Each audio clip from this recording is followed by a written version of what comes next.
Vitor Roque corre o risco de não jogar mais o Campeonato Brasileiro. O vídeo de hoje do canal do Nicola te explica em detalhes essa história e fala também sobre o Flamengo, excluído do voo da alegria, que será promovido por Leila Pereira, tudo por causa da rivalidade entre os clubes. Já Memphis Depay adiou sua saída daquele hotel de 700 mil reais por mês. O motivo você vai entender daqui a pouquinho. Fala ainda sobre o São Paulo, Carlos Belmonte prometendo 2 a 3 reforços.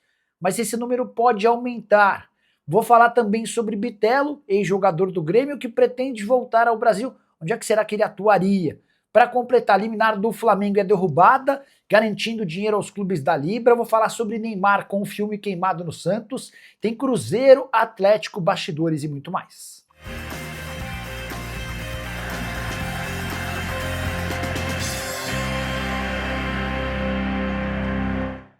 Fala aí pessoal, eu sou Jorge Nicola, bem-vindos a mais um vídeo do canal. Sem perder tempo, pedir para deixar like, se inscrever no canal e ativar as notificações. Antes das notícias, só contar que sortearemos no meu grupo do Telegram, às 7 da noite dessa quarta-feira, 3 bancas de R$500 cada. E para participar é super simples, basta estar no meu grupo do Telegram. Você clica no comentário fixo ou na descrição do vídeo, vai ser direcionado ao Telegram, passa a me seguir e segue também as recomendações para poder fazer parte desse sorteio, combinado?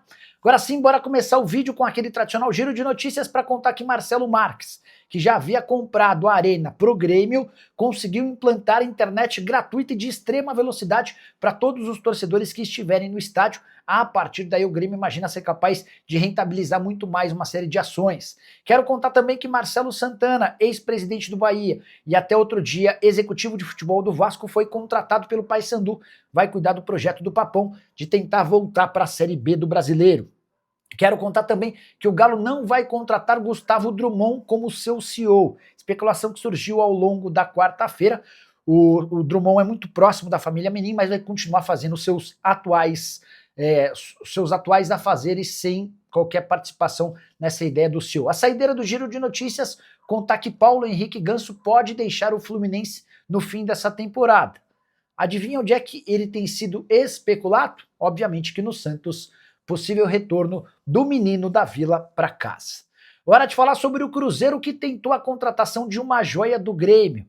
O Cruzeiro nos últimos dias perguntou a dirigentes do Grêmio sobre as condições para uma eventual compra de Alisson, atacante de 19 anos de idade e grande promessa do time tricolor. Na atual temporada pela equipe principal, 34 jogos, 2 gols e 3 assistências, formação do interesse divulgada pelo meu amigo Everton Guimarães. Alisson recentemente renovou seu contrato até 2029, depois de uma sondagem de um clube russo oferecendo 15 milhões de euros. O Cruzeiro já desistiu da possibilidade de contratá-lo por entender que o Grêmio exige uma condição financeira incompatível com aquilo que o Cruzeiro quer gastar. A Raposa terá reforços importantes para o ano que vem, especialmente na montagem do elenco para a Libertadores da América, mas dá para cravar que o Alisson não estará entre os reforços. Só para completar em relação ao Cruzeiro, o clube demitiu o técnico Luciano Dias do Sub-20 e Myron, que comanda o Sub-20 do América, é o favorito para substituí-lo. Vale a lembrança de que a base do Cruzeiro passou a ser comandada nos últimos dias por Fred Cascardo, que era executivo de futebol do América. Quero falar agora sobre Neymar, que está com um filme queimado, junto a jogadores, membros da comissão técnica e também gente da diretoria do Santos. Tudo por causa do comportamento extremamente egoísta e grosseiro do jogador. E olha que não é de hoje que ele vem adotando esse procedimento. Coisa de 2 meses atrás, um dirigente do Santos chegou a me contar que a relação do Neymar para com os outros atletas era ruim. E me chamou a atenção porque o Neymar tem fama de ser um bom cara, um cara legal, cordial com os demais. Mas especialmente na derrota do Santos por 3-2 para o Flamengo, nesse final de semana no Maracanã, ficou muito explícito como o Neymar tem passado do tom na cobrança aos atletas. Uma das broncas no Zé Ivaldo foi extremamente grosseira. Também reclamou com o Guilherme, cobrou a comissão técnica de Juan Pablo Vojvoda quando da sua substituição. Nessa quarta-feira o GE chegou até a publicar que o Neymar ligou para o Vojvoda para admitir que se excedeu. Ou seja, que o Neymar estaria pedindo desculpas. O Neymar usou suas redes sociais para afirmar, abre aspas, mais uma mentira inventada por um jornalista de M3 pontinhos. E é nesse clima horroroso que o Santos vai para a reta final do Campeonato Brasileiro, precisando de pelo menos 12 pontos para escapar do rebaixamento.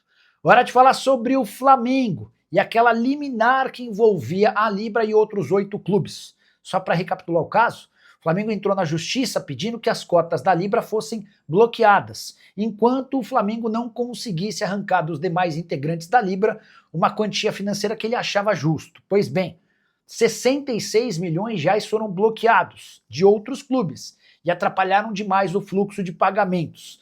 Nessa quarta-feira, a desembargadora Lúcia Helena derrubou a liminar que bloqueava esses 66 milhões de reais. Vão ficar bloqueados apenas 17 milhões que fazem parte dessa briga envolvendo o Flamengo e a Libra. Nada mais justo, os outros clubes não têm nada a ver com a vontade do Flamengo em receber mais. É também por conta do comportamento rubro-negro extremamente egoísta que o Atlético Mineiro já anunciou sua saída da Libra para integrar a LFO, a Liga Forte União. Bora falar agora sobre Bitelo. Você lembra dele? Meio atacante, hoje com 25 anos de idade, atleta formado no Cascavel, mas que ganhou destaque nacional no Grêmio. Ele está há 3 temporadas no Dinamo Moscou, ótima fase, titular absoluto, temporada de 17 jogos, 5 gols e 2 assistências. E o Bitelo, que quase se mudou para o Botafogo em janeiro, foram 3 propostas do Botafogo, a maior delas de 15 milhões de euros, e não houve acordo porque o Dinamo entendia que não podia perdê-lo. Pois bem, o Bitelo tem feito esforços para voltar ao Brasil em 2026. Ele, inclusive, tem curtido uma série de comentários de torcedores do Grêmio que pedem seu retorno. Dá para dizer que se de fato ele conseguir a liberação do Dinamo para que uma negociação aconteça, o Grêmio é um dos interessados. Jogador de enorme potencial, meio atacante, que joga centralizado, mas também sabe jogar aberto pelo lado dos campos, seria excelente alternativa para os principais clubes de futebol do Brasil, com apenas 25 anos de idade. Dá para imaginar um negócio de algo na casa dos 15 milhões de euros, embora hoje ele esteja avaliado em 10 milhões de euros. Inclusive, quando da sua compra junto ao Grêmio em 2023, foi exatamente esses 10 milhões de euros que o Dinamo Moscou acabou desembolsando. A saideira sobre essa negociação, ou sobre o futuro de Bitelo, é o tipo do meia em extinção no futebol brasileiro. A gente tem Arrascaeta, Matheus Pereira e mais alguns outros. Bitelo seria excelente alternativa.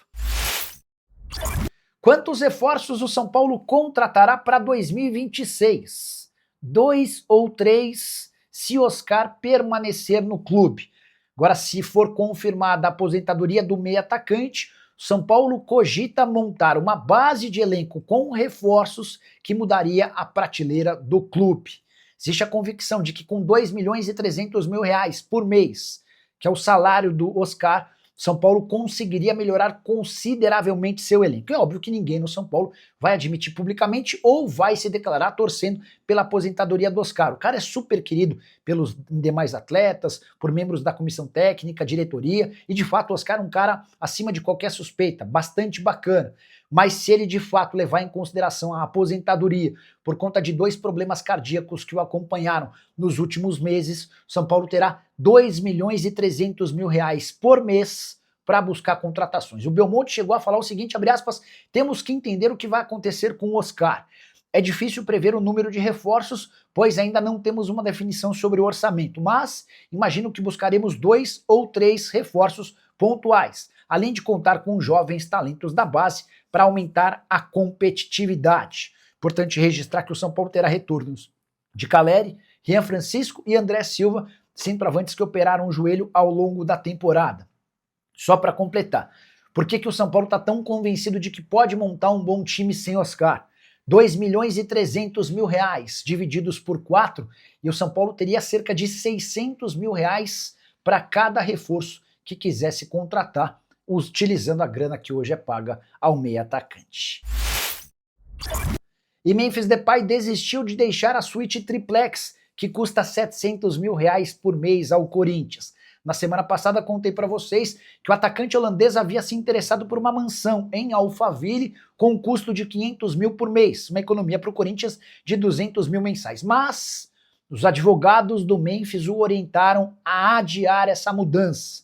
Eles temem que o Corinthians não cumpra com um acordo firmado por pagamento de 23 milhões de reais pendentes, relacionados a luvas, prêmios pelo título do Campeonato Paulista, jogos e participações em gol, além de direitos de imagem.